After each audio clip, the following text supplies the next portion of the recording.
export controls in Africa. I think we haven't even, we are yet to export enough. So, but African firms need to watch certain things that are happening in the export control world. There's what they call the dual-use materials, products with both civilian and material application, chemicals and industrial inputs, then technology transfers. I had a situation when I was approached to find out what can be done. The Navy wanted to export, to take the engine of one of the vessels out of the country. Of course, it is to repair it and bring it back to Nigeria. So you need carnet for such transactions.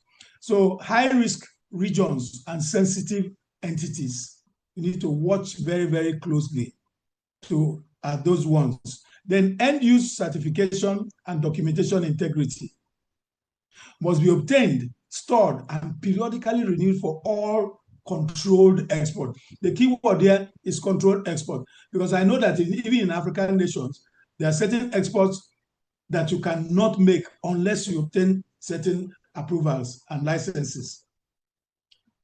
All right.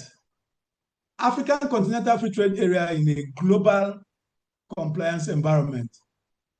There is the rules of origin rigor, coexistence of national, regional, and global regulations.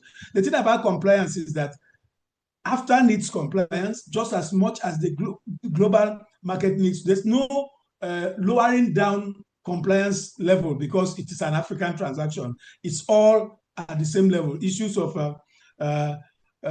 tariff preferences, documentation accuracy, it is the same thing globally.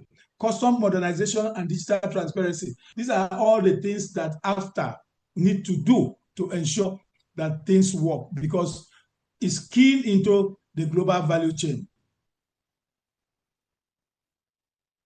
Then institutional readiness for cross-border scrutiny, clear governance for trade compliance. I happen to have taken so many companies, I've run training for so many companies in terms of trade compliance.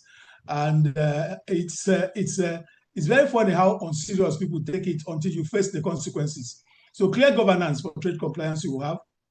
You have to have policy and SOP aligned with international regimes, all those issues that you have to comply to. Then skilled compliance officers. You have to train officers. At times, the presence of evidence of compliance by a company can save a company when issues are taken to court. When a company says, I have a compliance manual, here is my compliance officer, definitely the judge will put all that into consideration before meting out penalties. Technology for screening, monitoring, and reporting. You have to have that. Escalation protocols for high-risk transactions.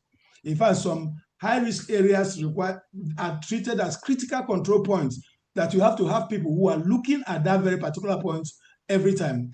If by the time you get this slide, each of the things that have been discussed, if you look on the right side, you will find very useful information about it. Compliance by design. Compliance doesn't just happen. You must design it into the entire supply chain. You will design it into procurement. You will design it into production. You will design it into logistics. You will design it into finance and also documentation. Because at every point that we have mentioned, non-compliance has consequences. I don't have time to go into taking all the procurement, production, logistics, and the rest of them one by one. But the fact is that whichever section of the supply chain you belong, take a look at it, and you can always identify areas of compliance that must happen. So if you want to have a trade-ready supply chain, you must build in compliance by design, not by accident, not when it happens. I'm trying